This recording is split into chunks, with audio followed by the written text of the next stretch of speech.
through Google Forms and how to use Google Forms in order to create assessments for your students.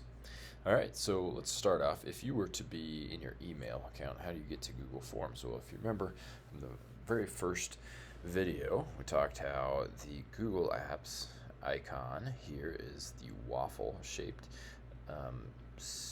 set of 9 circles or squares there, and you're going to click that, scroll down until you see Google Forms. You're going to click Google Forms.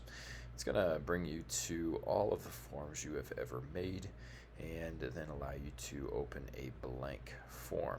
Okay, so a blank form would look like this. Now, for the sake of this video, I've already kind of set a assessment up, so I'm going to have, we're going to take a look at this one here, titled Assessment Number 1. Now you'll notice, of course, this looks very different from the untitled one. So how do we get some of these components in to Google Forms? Well, the first thing is always to title your document, so it's not just untitled form number 1.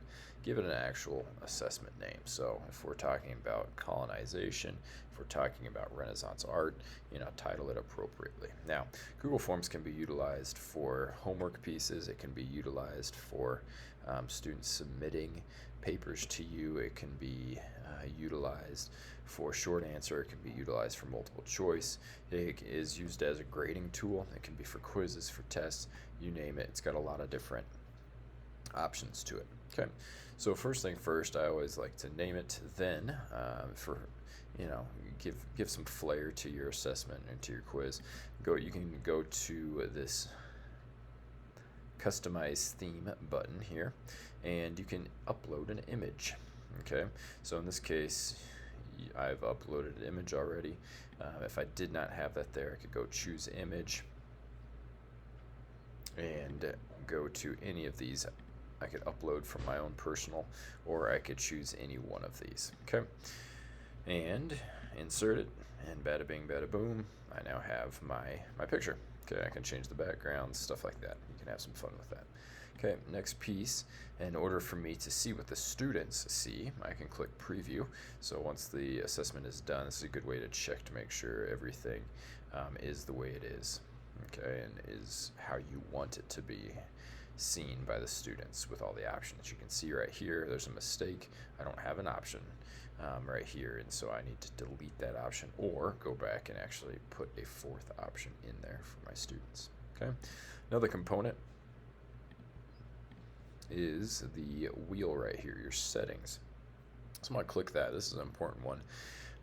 I always like to make sure that I have collect email addresses on here, because there have been times that I've heard where teachers receive assessments through forms back and they don't know what student submitted what. Okay, in order for you to always know which student submitted what, please click collect email addresses. Then limit to 1 response. I like to have students take it, hopefully they've studied for the test, studied for the quiz, and so I really want to see what they know. So I'm only going to give them 1 shot, and that's their shot to show me what they know. Now, potentially you'll have them retake a quiz in the future so they can continue to learn and continue to increase their knowledge, and not just give up if they got a poor grade, but continue to press on. So maybe you'll take this off eventually, but for the first time through, I like to just limit to 1 response. Edit after submit. So that would allow, if I had that clicked, that would allow students to take the quiz, see what they missed, and then go back and fix that. Okay. Another component here is quizzes. I like to make my assessments as quizzes because by clicking this box right here, it allows me to make an answer key that Google Classroom will then pull from in order to help me grade the multiple choice questions and even some of the short answers. Okay, and then release the grade. I like for the students to get that immediate feedback. If it's only a multiple choice test, if it's one that I have to go back in and grade the short answers or paragraph answers, then I would not have this clicked. Okay, at the end, or whatever changes you made, click save, and then we're ready to start editing. Okay, now to add a question to your Google Forms, there are 2 ways to go about this. One, the easiest way is to just add a question right here. Okay, and you'll notice that popped up, this populated on my Google form, this box right here. Now there's different types of questions you can put into Google Forms. You can do a short answer, a paragraph, multiple choice, checkboxes, drop down. You can even have students upload files. Now if you do that, you'll have to make sure that you'll go through each one of these settings and make sure that you have opened up the largest setting for students. So if a student submits a large PowerPoint to you, that might be 200 megabytes, that Google Forms will allow that to happen. Okay. In this case, let's start off with multiple choice question. You type your question there, put your options in. So let's take a look. I've already done that down here with this question. What president was formerly Rough Rider? I've put my options here, and then you'll note this check mark right here tells me that this is the correct answer. Well, how did I get that? So what I did is I went down to answer key. Okay, when you click answer key, you then have the opportunity to select the correct answer or multiple answers. In this case, it was Theodore Roosevelt. And then make sure that you assign a point or 2 or 3, whatever your method is, to that question. Click done. So now you have an answer key for that question. Make sure that the required button is on so students can't just skip over that.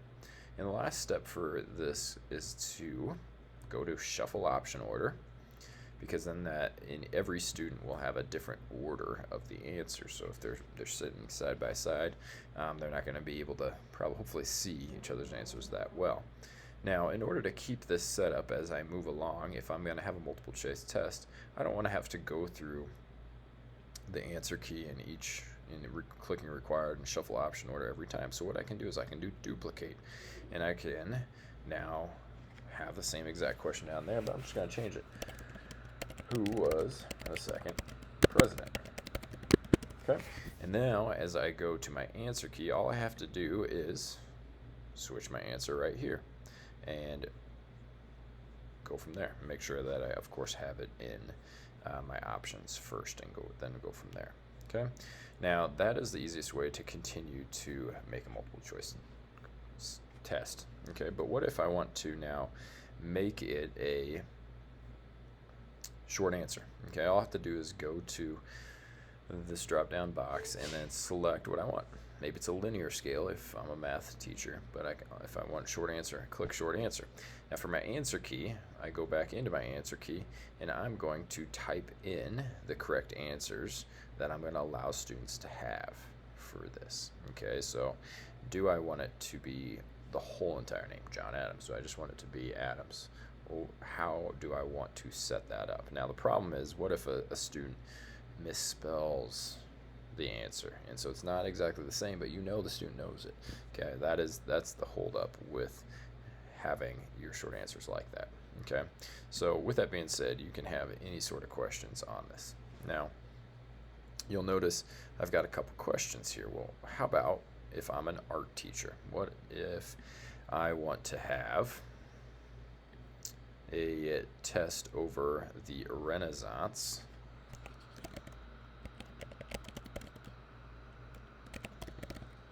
and I want Renaissance painters in on my question? Okay, so what I could do is, if I'm testing students and saying, hey, which one of these paintings did Leonardo da Vinci paint? Okay, then I'm going to have my question fully out, but then you'll notice, hey, under these options, I've got this add image button, and all I need to now do is go to Google Image Search, or if you have it already under your Google Drive or uploaded to your computer, you can go that route, or I can go here and I can say Leonardo da Vinci, and I totally spelled it wrong on the Google form, pardon me on that, and I'm going to click the Mona Lisa. I'm going to click some of these other paintings that he did and add them in to the Google form. So with that being said, you've got some options here. Same thing if you want to add a video, and then the students are supposed to write a short paragraph response to, hey, what were the biases in that documentary video? What were the biases in that news segment? Okay, you've got some different things that you can do.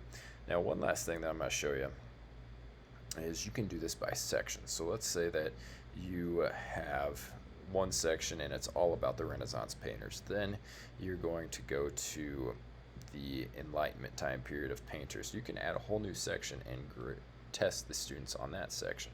And then under that section, of course, you could have your questions, whether it be multiple choice, checkbox, short answer, paragraph, whatever it may be. So you've got some functions to play around with there. And remember, at the end of creating your assessment, click preview, make sure that you have all the components that you need in there, and that you don't have any mistakes like right here. Okay. With that being said, that's Google Forms for you. Hope that was helpful, and go out and now try it.